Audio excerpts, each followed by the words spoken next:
Three colossal pyramids, a lion-headed guardian, and beneath them, tunnels, shafts, and chambers that lead deeper than history books will tell you. Why does the Giza Plateau align with the stars of Orion's belt? Why is the Sphinx older than any monument around it? And why do so many ancient texts refer not to builders, but to beings from the sky? This is Giza, not as a tomb, but as a message.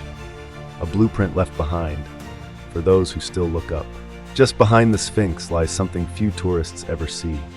In 1999, deep beneath the Giza Plateau, explorers uncovered what's now known as the Osiris Shaft, a vertical tunnel plunging nearly 100 feet underground. At its bottom, a massive granite sarcophagus, carved with symbols of Osiris, the god of the afterlife.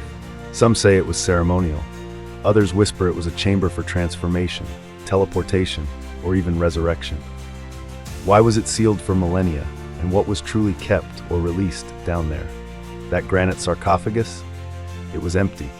Some theorists believe the body inside didn't decay, it vanished, transmuted, transported, or ascended. Nearby, researchers discovered marine fossils embedded in pyramid stones.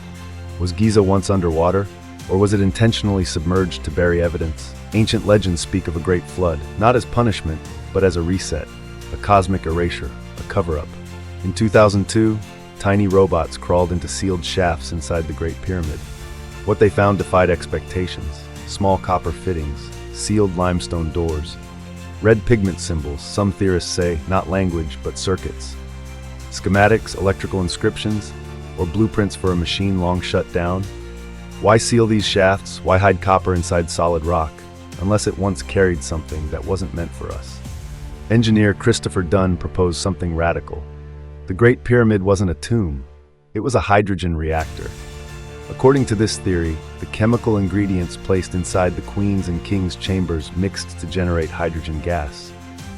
Then, using Earth's vibrations and the pyramid's quartz, it amplified energy upward, releasing microwaves from the apex, a wireless energy system over 4,000 years old.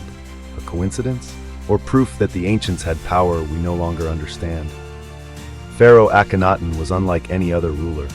Elongated skull, feminine features, a sun-worshipping monotheist in a world of gods.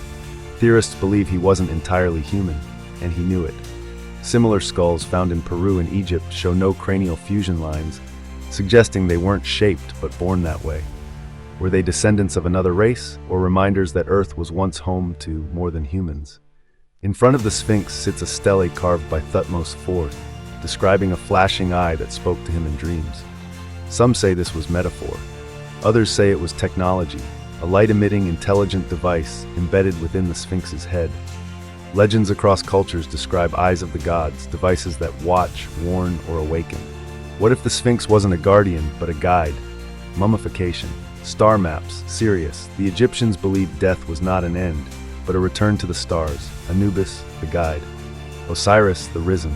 Thoth, the keeper of hidden knowledge. Were these gods, or travelers with instructions for those who'd come later? Maybe the Giza Plateau wasn't built to honor the dead, maybe it was a signal, and maybe it's still waiting for a reply.